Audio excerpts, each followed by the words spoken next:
मतलब। ब्रह्म ज्ञान तो मैंने बता दिया था, आई थिंक, नहीं बताया था?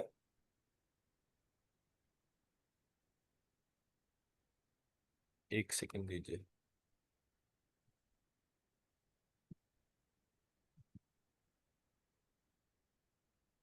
ब्रह्म ज्ञान में मैंने ये बोला था, मैंने जब ये इसको क्रिएट करा, संजीवनी वाले प्रोसेस को,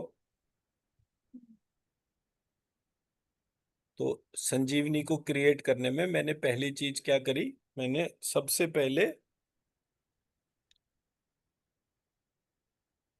वो संजीवनी वाला बॉक्स बनाया, जिसमें ये जैसे अभी आपको कवच बताया, ये पूरा का पूरा कवच के मंत्र आ गए। फिर उसके हम्म। बाद मैंने ब्रह्म ज्ञान का प्रोसेस को लिखा। फिर उसके बाद मैंने जो है यहाँ पर फिर से वो मृत्युंजय वाला जो पार्ट था उसको बोला। हम्म।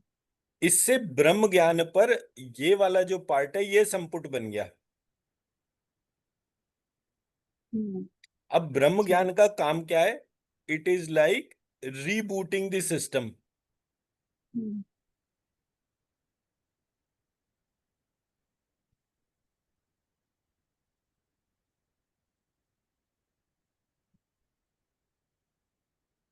ब्रह्म ज्ञान का मतलब रिबूट। अब रिबूट जिस समय कंप्यूटर हो रहा होता है या मोबाइल फोन, उतनी देर उसको एनर्जी कौन दे रहा है?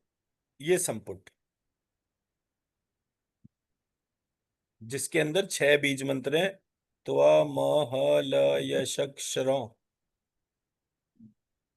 रोम, संजूम, शह।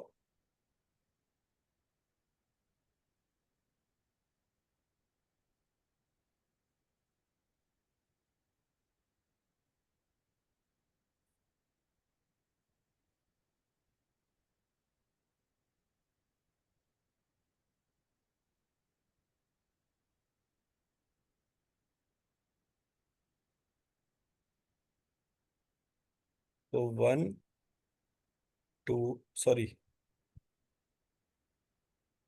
1 2 3 4 5 6, ऐसे करके। फिर उसके बाद एक श्लोक, मतलब एक वर्ड गायत्री मंत्र का, एक वर्ड जी। महामृत्युंजय मंत्र का, एक वर्ड गायत्री जी। मंत्र का, एक वर्ड महामृत्युंजय मंत्र का, ऐसे करके ये जो कंप्लीट श्लोक बना, ये मेरी प्राणों की उत्पत्ति करता था। जी। और प्राणों की उत्पत्ति ही अमृत संजीवन है।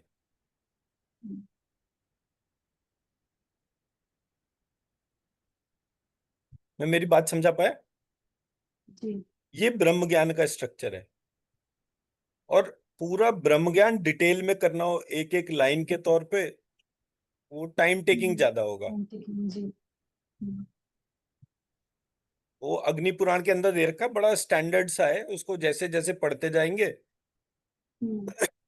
उसको मैंने ब्रह्म वाले पार्ट को जो है ट्रांसफॉर्म करा था, कि ब्रह्म को हम्म। लिरिक्शम करके लिखा था, एंड फिनोमिनली जी। एनर्जी चेंज हो गई थी। हम्म। जी। मैं मेरी बात समझा पाया? जी। जी। अच्छा, आपने एक क्वेश्चन नहीं पूछा कि ये मैंने 1 और 2 इस तरह से करा क्यों। कौन सा? क्या? एक बीज मंत्र गायत्री मंत्र का, एक बीज मंत्र महामृत्युंजय मंत्र का, ये मैंने ऐसे करा क्यों?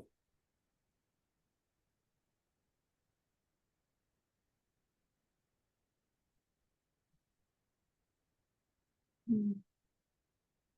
जी। बताइए, क्यों करा?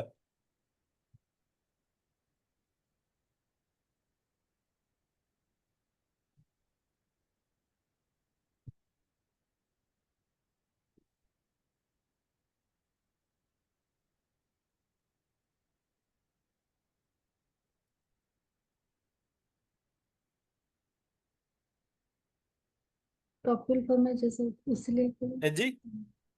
जो कपिल फॉर्म में होता है शिव शक्ति या गायत्री मंत्र जैसे कि। जो कपल होता है क्या? कपिल फॉर्म में आप मतलब जब मतलब सब लिखते हैं तो इसीलिए गायत्री, एक गायत्री का नहीं, कपल मंत्र। फॉर्म तो मतलब दोनों को अलग अलग रख के भी तो हो सकता है ना। हम्म, पता नहीं। तो फिर किस लिए? जब मैंने पहली बार कुंडलिनी को आइडेंटिफाई करा था, तो वो डुअल कुंडलिनी आपस में लिपटी हुई थी। और जब उसके बाद मैंने श्री राधा कृष्ण का युगल स्वरूप देखा, तो हम्म। उसमें यही नहीं पता चल रहा था कि कब राधा जी का हाथ शुरू हो गया, कब कृष्ण जी का हाथ खत्म हो गया। हम्म, जी। तो मुझे समझ में आया कि मैं मेरे पेरेंट्स को अगर देखूंगा तो वो कैसे देखूंगा, इमेजिन भी करूंगा तो कैसे। पेरेंट्स एक दूसरे को हग कर रहे हैं, वो मुझे सबसे सुंदर वाला पार्ट होगा। हम्म, when I am not able to discriminate where is my father, where is my mother। Exactly वैसे ही जैसे मैं राधा कृष्ण को देखता हूं, तो जैसे मैं राधा कृष्ण को देख रहा हूँ, इमेजरी तो चेंज करनी हम्म, है। अकेले कोई कॉपीराइट थोड़ी है कि युगल स्वरूप केवल राधा कृष्ण का हम्म, होगा, शिव शक्ति का नहीं हो सकता, ब्रह्मा सरस्वती का नहीं हो सकता, या विष्णु लक्ष्मी का नहीं हो सकता। वो तो किसी का भी हो सकता है ना। हम्म, जी। इसलिए ये वाला पार्ट करते ही इसकी एनर्जी किसी भी और फॉर्म ऑफ एनर्जी से सबसे ज्यादा इसमें निकली। मैंने तो क्योंकि ये भी टेस्ट कर रखा था। मैंने पहले एक हम्म, बार पूरा गायत्री मंत्र लिखा, फिर मैंने महामृत्युंजय जी। का मंत्र लिखा, फिर आधा गायत्री मंत्र आधा महामृत्युंजय मंत्र, आधा गायत्री मंत्र आधा महामृत्युंजय मंत्र, ऐसे करके उसको बांटा। फिर हम्म, उसके एक एक वर्ड को अलग अलग करा, ठीक है। और सबसे ज्यादा एनर्जी इस अप्रोच में निकली। इस चीज से क्या पता चलता है? इस चीज से ये पता चलता है कि हमारे यहाँ जो मंत्र थे, वो समय के साथ साथ उनको अलग अलग करते गए। मतलब जो श्री सूक्त था, उसको हम्म, पुरुष सूक्त के साथ में पहले कंबाइंड फॉर्म थी, उसको धीरे धीरे धीरे धीरे अलग किया गया। इसलिए जब आप वेद देखते हैं, तब आपको पता चलता है कि वेद के कितने हजार श्लोक जो है मिसिंग है। मिसिंग इसलिए नहीं है कि वो हमारे से टेक्स्ट लॉस हो गया। मिसिंग सिर्फ इसलिए है क्योंकि कोई हमारी मैन्युस्क्रिप्ट उठा कर ले गया। केवल उतनी मैन्युस्क्रिप्ट दी जिसमें कि हमारा डिपिक्शन जो है वो आधा अधूरा रहे।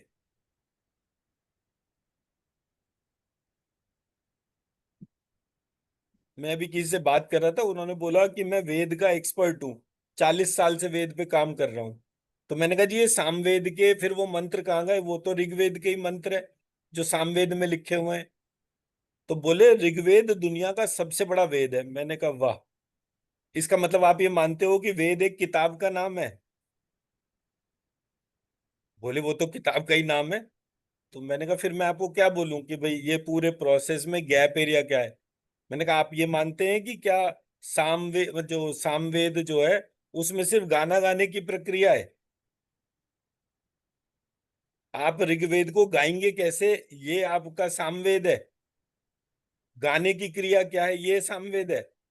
तो वो लोगों को पता भी नहीं है 40 40 साल के अंदर कि हमारा वेद और वेद का कॉन्सेप्ट कैसा था। तो आपको तो मैंने क्योंकि शेयर करा था कि प्रेगनेंसी में जब एक बच्चे का अपनी मदर से कम्युनिकेशन होता है, तो वहाँ वर्ड्स नहीं है, वहाँ थॉट्स हैं। वेद जो है वो थॉट डोमेन है। तो जब सारे थॉट्स को आइडेंटिफाई किया जा रहा था, तो ये हमें पता चला कि मैं बिना बोले, केवल विचार करके जो भी कुछ ईश्वर से मांगूंगा वो हो जाएगा। जी। अब आप सोचिए, आपको तप तपस्या करने में घंटों अपना समय बर्बाद करने की क्या जरूरत है?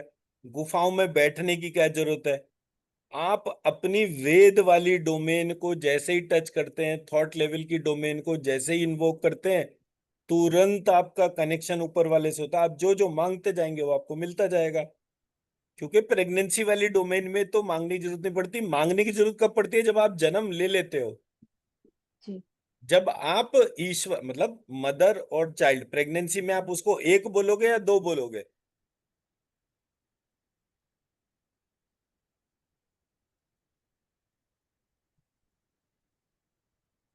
एक। एक क्यों बोलेंगे और दो क्यों नहीं बोलेंगे? मतलब दोनों रीजन आपको देने पड़ेंगे। एक क्योंकि मदर एंड चाइल्ड तो कनेक्टेड होते हैं बुक गॉड से। आपको जोर से बोलना पड़ेगा, आपकी आवाज बहुत कम आती है।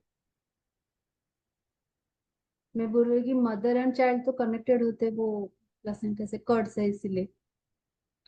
मदर एंड चाइल्ड धीरे धीरे मतलब if you'll take a 9 month cycle, तो पहले हम्म। महीने में ना मदर को पता होता है ना चाइल्ड को पता होता है कि वो अंदर आ चुका है, दूसरे महीने में भी नहीं पता चलता, तीसरे महीने में जाकर अवेयरनेस होती है। तो अवेयरनेस के पहले और अवेयरनेस के बाद हम्म। माइंडसेट का फर्क है। बट जब आपको अवेयरनेस नहीं है तो क्या क्रिएशन ग्रो नहीं कर रही? हम्म। जी। पहले 3 मंथ्स में फिनोमिनल ग्रोथ हम्म। होती है, उतनी फास्ट उतनी मल्टी डायमेंशनल ग्रोथ ही नहीं होती। तो जब मुझे अपना और अपनी मदर का डिफरेंस ही नहीं पता, मैं हूं या मदर है, हम्म। उस समय मेरी इंटरनल ग्रोथ फास्टेस्ट होती है। जैसे जैसे जैसे जैसे मुझे पता चलता जाता है कि मैं हूं हम्म। और मदर है, वैसे वैसे मेरी ग्रोथ जो है वो टाइम लेना शुरू करती है। और जब मैं शरीर से बाहर आ जाता हूं हम्म। तो वो और स्लो हो जाती है रेशियो प्रोपोर्शन वाइज। क्योंकि मेरा साइज तो एक स्पर्म के जैसा था ना, और 3 महीने हम्म। का बच्चा जो है ऑलमोस्ट इतना बड़ा हो जाता है। तो एक स्पर्म से लेकर और एक फिंगर लेवल तक की ग्रोथ में कितने गुना का फर्क है। अब वो इतना सा बच्चा 3 महीने से जब 6 महीने का होता है तो वो मैक्सिमम इतना होगा, 9 इंच हम्म। मैक्सिमम हाइट होती है। जी। तो 3 इंच से 9 इंच होने में कितनी ग्रोथ और टाइम लगा, और फिर बाद में 1 फुट से 6 फुट हम्म। होने के तौर पे एक अच्छा। फुट का बाहर निकला हम्म। और मैक्सिमम 6 फुट तक गया, तो 6 टाइम्स ग्रोथ मैक्सिमम हो गई। हम्म। हम्म। अब इस पूरे प्रोसीजर में टाइमलाइन देखिए और ग्रोथ के पैरामीटर को जी। देखिए। जी। हम्म। जब तक ना मुझे पता ना मदर को पता, तब किसे पता? महालक्ष्मी को पता। उस डोमेन ऑफ टाइम में सबसे ब्यूटीफुल अप्रोच थी।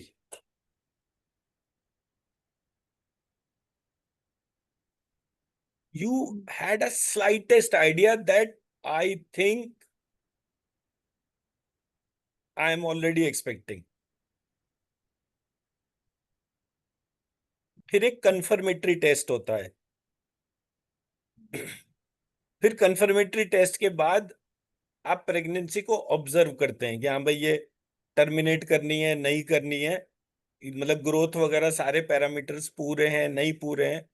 ऐसे करके वो 3rd मंथ में जब अल्ट्रासाउंड होता है तब वो बच्चे की हार्ट बीट सुन के तब वो माँ को पता चलता है कि अरे ये तो हो गया शुरू। So what I am trying to say is, जब तक आपको नहीं पता चलता उस समय का जो महालक्ष्मी का कनेक्शन है, हम्म। अनअवेयर कनेक्शन, उसको हम्म। जैसे ही आप इन्वोक करते हैं आपके भीतर phenomenal powers of growth create होनी शुरू होती है।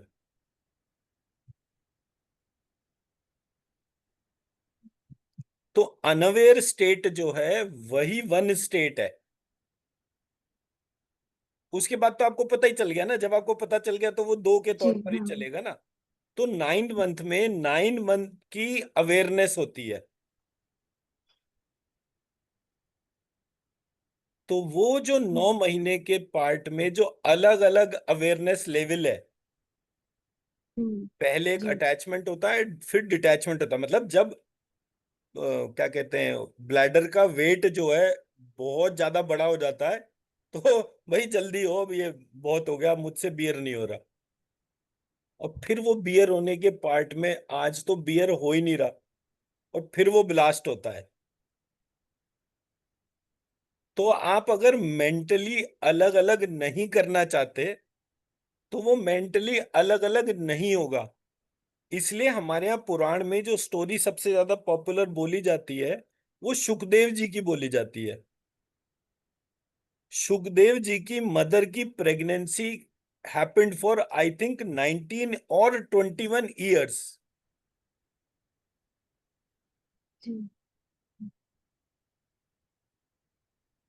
और सुखदेव जी बाहर निकले और बाहर निकलकर ही चलते चले गए और अपना कथा प्रवचन शुरू कर दिया।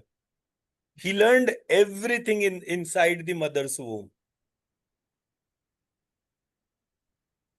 और आप गूगल करेंगे 1 साल 2 साल 3 साल ऐसे तो बहुत सारे प्रेगनेंसी के केसेस हैं। वो महिला को पता ही नहीं चला 1 साल की प्रेगनेंसी जो है ऑलरेडी निकल गई थी। ऐसे तो बहुत सारे केसेस हैं। 9 10 11 12 13 14 15 ऐसे करके मतलब देर आर मल्टीपल केसेस।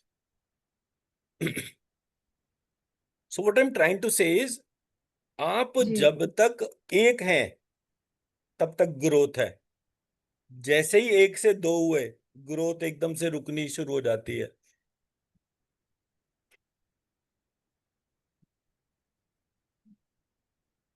तो ये तो हमारे लिए एक बहुत बड़ा लर्निंग है कि मैं जब कभी चीजों को देखता हूं तो देखने में मैं सिर्फ एक ही माइंडसेट रखता हूं, पेरेंट्स वाला। मैं जितनी बार भी हम्म। पेरेंट्स को अलग अलग देखता हूं मुझे उतना ज्यादा प्रॉब्लम होती है।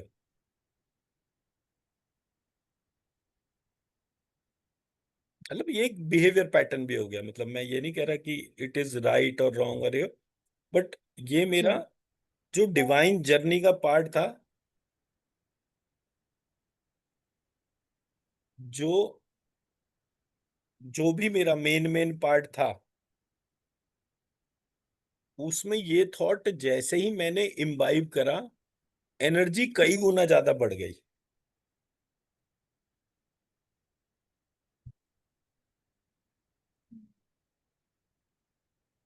इसलिए मैंने बोला।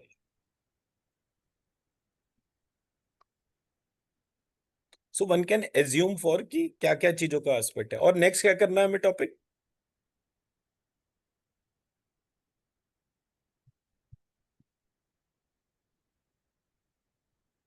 अभी पता नहीं मुझे। हम्म। मुझे अभी पता नहीं मतलब क्या नेक्स्ट नेक्स्ट हमें कोई टॉपिक। और टॉपिक भी करना था ना, आपने लिख नहीं रहे थे। मैंने उस दिन बोला था ना कि लिख लीजिए, अगर मेरा ये वाला पार्ट हो गया तब हम इसको टेकअप कर लेंगे सेकंड पार्ट को।